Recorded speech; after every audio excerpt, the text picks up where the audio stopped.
Mirtis tai toks dalykas, kurio turbūt visi mes nesuprantame ir tai yra viena iš gyvenimo svarbiausių paslapčių, kurios mes nesužinosime, kol nepatirsime. Ir aišku, mums gyvenant, skaitant tiek knygų ir tiek filosofinių krypčių ir tiek turint visokių patirčių ir baimę turint, mirties baimę, ta mirtis gali atrodyti arba, kad jos žmonės pasiskirsto į tas dvi grupės. Vieni tiki, kad po mirties yra gyvenimas, kiti netiki, kad po mirties yra gyvenimas, kiti iš vis neigia. Ir žodžiu, mes gyvenam tarp tų tokių, bet mes galim ginčytis čia iki begalybės ir nieko nesužinosim. Bet aš kažkaip prisimenu labiausiai, kai sako, kad daug dalykų kyla iš to mūsų ego. Ir tikrai, kai pagalvoju, tos mirties mes neigiam ją ar kažkaip bandom apsisaugoti iš baimės. Bet kol mes dar esam vaikai, tai dar ir kai nepažįstam, kas tai yra ir to ego dar tokio stipraus neturim, tai vat aš prisiminiau kažkaip save vaikystėje. Man gražiausia šventė, paradoksas buvo ne Kalėdos, ne Velykos, kai ten dar kaip vaikui, bet Vėlinės. Aš tada augau Kaune ir mes eidavom į Petrašiūnų kapines, ten kur seneliai, proseneliai. Ir būdavo tose Petrašiūnų kapinėse labai gražu, būdavo daug žvakių ir aš atsimenu visą laiką skambėjo klasikinė muzika. Ir tas atėjimas į kapines ir kai tokia tyla, kuri tokia mistiška, paslaptinga ir tas grožis, tų žvakelių, tų ugnelių. Ir kažkoks turbūt man tada, aš neprisimenu, bet turbūt atėjo kažkoks vidinis suvokimas, nežinau, tos mirties priėmimas. Ir gal dėl to paskui aš pradėjau eilėraščius rašyti nuo mokyklos ir man kažkaip mano pirmieji eilėraščiai buvo apie Vėlines. Ir visą laiką, kai aš patiriu tą ir kiekvienas syk, kai ateinu į kapines, ateina tas kažkoks daug minčių, apie kurias galvoju, nes kaip ir dėl ko pradėjau rašyti eilėraščius, dėl to, kad tu nori kalbėti apie tai, ne apie ką mes kasdieniam gyvenime kalbam, o apie tai, kas giliau, kai tu tarsi pakyli virš to savo gyvenimo. Ir čia mano pirma eilėraščių knygelė ir šitie eilėraščiai ciklas Vėlinių yra. Ir jie parašyti, nežinau, dar man atrodo mokykloje. Ir dabar, kai skaitau, atrodo, iš kur aš visą tai žinojau tada. Dar ne vėlu ir per vėlu dar žydi Vėlinės. Prie vartų skambesį gėlių parduoda. Dar ne vėlu ir žvakės, liūdnoko garso tąsa ir aidas. Baltai išpintas pasaulio rūbas, vėliai, vėjas pašėlės, Vėlinės po metų nešulių. Kad nesuprastum svarbiausio žodžio, baugaus burtažodžio, anei atodusio. Tik vėliai grįžta į ugnį vėlės, dar ne vėlu ir per vėlu dar žydi Vėlinės. Žodžiu, jeigu taip trumpai nusakyti, tai turbūt aš patyriau tą mirties ramybę, mirties šviesą, jau būdama vaikas. Ir ta patirtis ir kažkaip visą gyvenimą lydi ir nepaisant tų ateinančių kažkokių baimių ir senatvės ir praradimų, bet kažkaip tu laikaisi už to patyrimo tos. Ir tai nesugalvota, tai kažkaip iš tikrųjų buvo patirta. Yra kažkoks viduje tas tęstinumo jutimas, nežinau. Ir tai padeda. Tas tęstinumo jutimas dažnai tave sustabdo, kaip gyvenime šitam. Kai tu visame šurmulyje ir tose nereikšmingose dalykuose ir staiga stop. Tu tarsi vėl prisimeni, kad tai yra taip trumpa ir taip laikina. Tai va tas yra kažkoks, man atrodo, galima tai pavadinti sielos žinojimu. Nes tas sielos lygmuo šitam gyvenime jis visą laiką yra, bet per daug tas protas greitai dirba, kad mes visą laiką, man atrodo, ją jaustume. Suvokimas apie mirtį keitėsi ir toje mano gyvenimo kelionėje. Aš tikrai paskui jau, kai studijavau, kai to pačioj jaunystėje atsirado ta mirties baimė Ir jinai gal atsirado su tų egzistencinės literatūros skaitimu, Camus tada buvo mano mylimas rašytojas ir tas toks tarsi gyvenimo neįgymas, kad tai yra beprasmybė, kad vis tiek mes visi mirsim ir mes visi esam tos dulkės. Ir kai man buvo kokie 30 metų, kažkaip atvedė gyvenimas prie to klausimo, kokia prasmė viso šito gyvenimo. Ir pirmąsyk nuvažiavau į Indiją.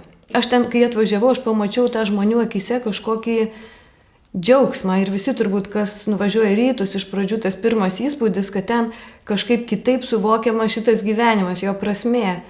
Tas jų absoliutus žinojimas, kad jie išeis ir vėl gims. Ir dar tas jų, man irgi, kas labai patiko, aš kažkaip tokia buvau gąsdintotis, kad ateis dievulis ir jis ateis ir tave nubaus, ateis velnias ir ten tau pasiims tave į tą pragarą. Kažkoks buvo toks įvaizdis. Ir ten staiga perskaitau, kad tik mes patys esam tas velnias, tik mes patys baudžiam save pagal tą karmos dėsnį. Ir tas kažkaip taip, man kažkaip sudėliojo viską, kad, absoliutų pasaulio teisingumą. Jeigu tai iš tikrųjų yra, ir yra tas tęstinumas, ne tai, kad mes šitam gyvenime ką padarėm ir mes ten galim daryti, ką norim, bet kiekvienas mūsų veiksmas ateityje, kai tu vėl gimsi, bus tavo likimas. Man po tų patirčių taip keitėsi tas suvokimas mirties, man net lengviau gyventi pasidarė. Tada kažkaip tu nebesureikšmini, ir kūrybos prasme, nes tada tu nebesureikšmini labai jau koks aš čia esu svarbus, o tu tiesiog darai, tiesiog kuri. Tu tik gali tiek kūryboje sukurti, o gal ne tik kūryboje, kiek tu esi kiek tu esi atviras, priimti tas kažkokias mintis ateinančias iš ten. Nes, kaip sako, mes visi esam tie mažyčiai lašeliai vandenyne.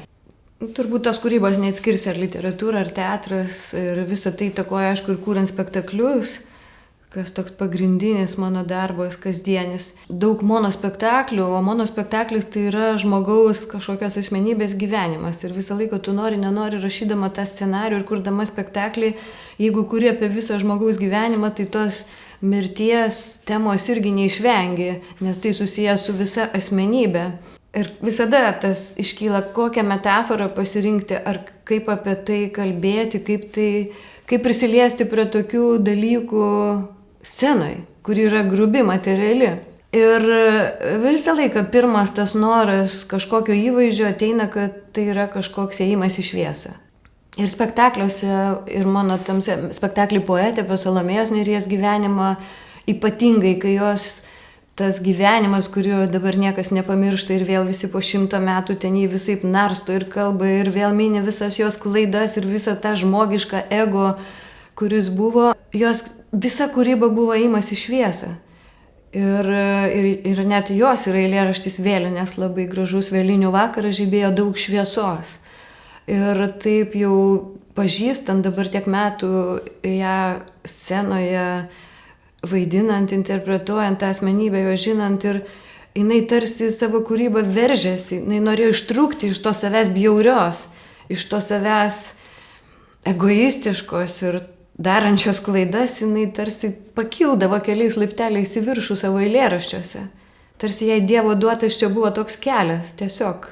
Už tai mes dabar niekaip nesuprantam jos iki dabar ir visi tai. Ar jinai tokia ar tokia, jinai visokia. Jinai tiesiog, jai kūryba buvo tas laiptelis.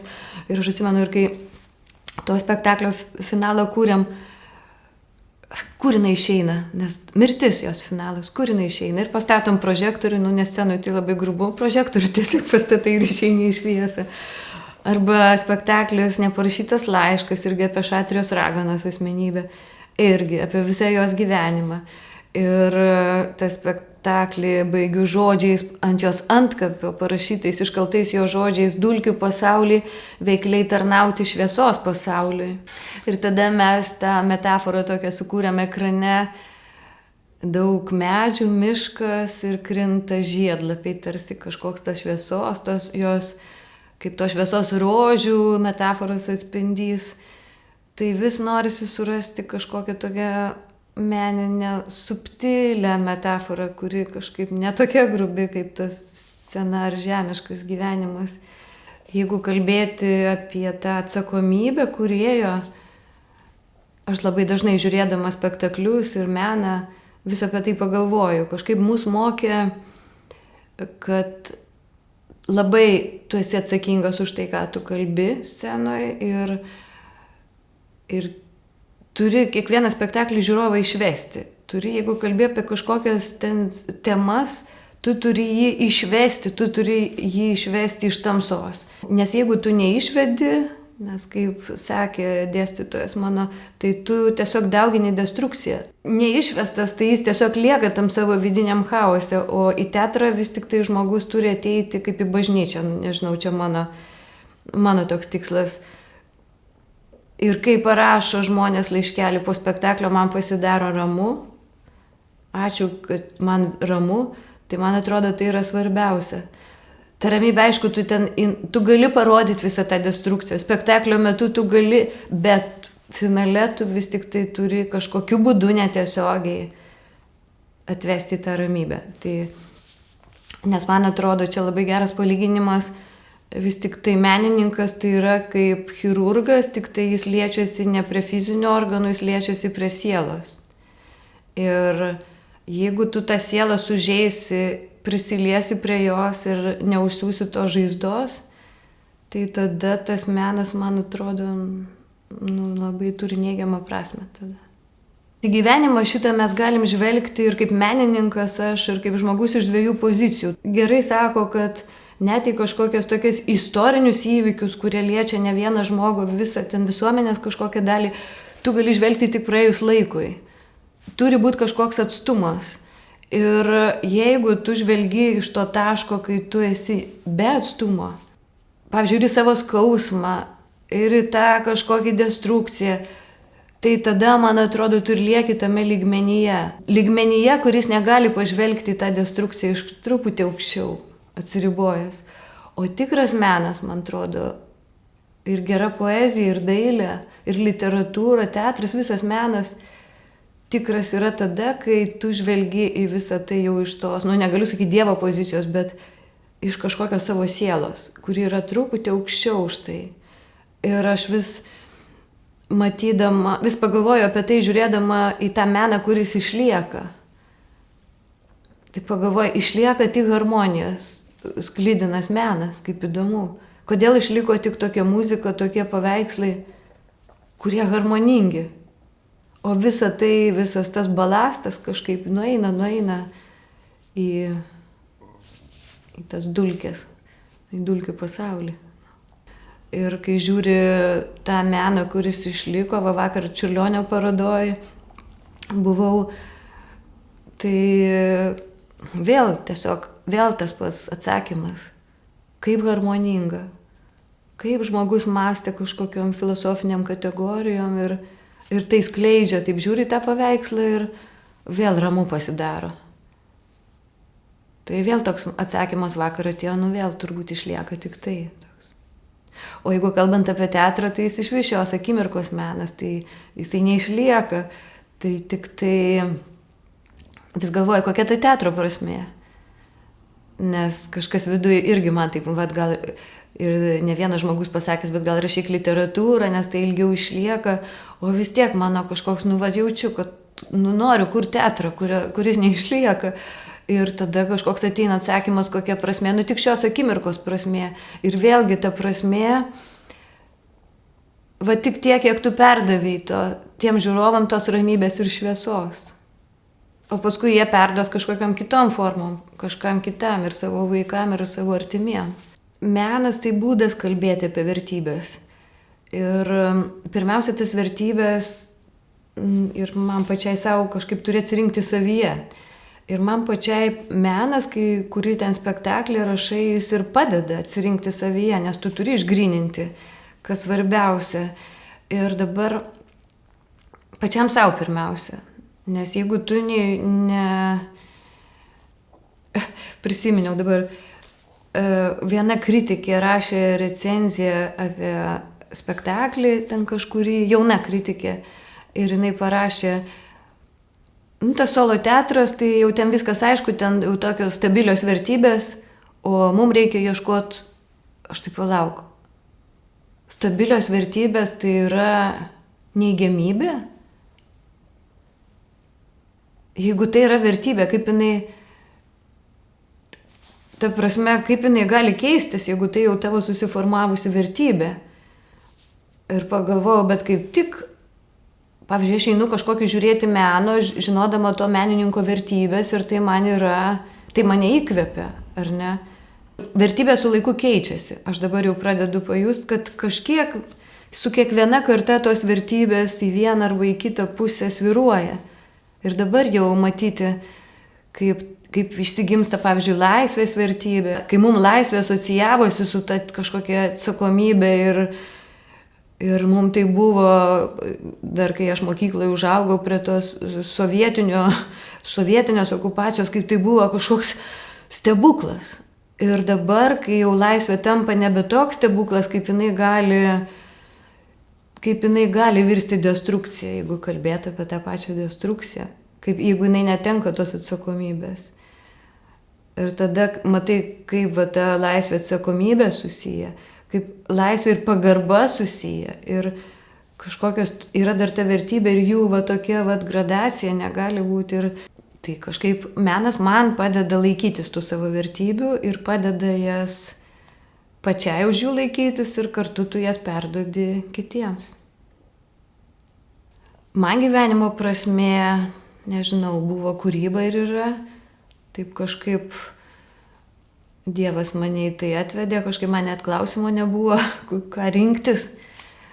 Ir už tai kažkaip man ir yra. Ta kūryba irgi man tai yra mano kūryba, bet visas gyvenimas yra kūryba. Ir kažkaip prasmė yra turbūt eiti tuo savo keliu ir girdėti tą Dievo balsą. Ar kažkokį savo vidinį balsą ir iš to kelio kažkaip neišklysti. Nueiti tą kelią, tai turbūt tokia ta prasmė. O toliau jau visa kita, visos kitos vertybės prie to. Pas mus Lietuvoje tas laikas prieš vėlinės toks tamsos laikas. Ir šiandien iš ryto atsikėliau ir lietus, ir ta tamsa, ir tokia pirma mintis. Būčiau dabar kažkur saulėje, tai turbūt eičiau laimingo, o čia toks laikas į save. Kaip sako vienas režisierius Alvis Hermanis yra pasakęs, kad jisai kai išvažiavo repetuoti į Floridą ir jisai sako, aš visai einu iš ryto repeticijas, šalia jūra, saulė, o kai gyvenu Latvijoje, teatras atstoja paplūdimį. Tai tas tamsos laikas, mūsų ta kūryba irgi atstoja tą šviesą ir turbūt ne veltui taip duota mums, kad reikia taip ateiti į save, grįžti į save. Ir vėl artėjant tai lapkričiui, tas toks ilgesys, kai jau artėja vėlinės, aš vėl prisimenu tą vaikystę, tas ugneles ir tą ėjimą, susitikimą su mirusiais, susitikimą su tuo vėl tą suvokimą, kad šitas gyvenimas toks trumpas ir kad ten tiek šviesos, tos žvakelės, ta ugnis, ne veltui, kaip ugnis sako, apvalo ir ne veltui mes degam tas žvakės, kad amžinoji ugnis, kad visa tai yra, tai ugnis mus tarsi jungia. Tas kažkoks, kai tu esi su mirusiais ir su tais gyvaisiais ir visada taip norisi, kad toks trumpas šitas gyvenimas. Kodėl mes taip gyvenam? Kodėl mes užmirštam? Kodėl mes rėjamės? Kodėl mes tiesiog nesusikabinam, nesusikabinam rankomis ir nedėkojam už tą gyvenimą? Tai tos ir dėkingumo jausmas.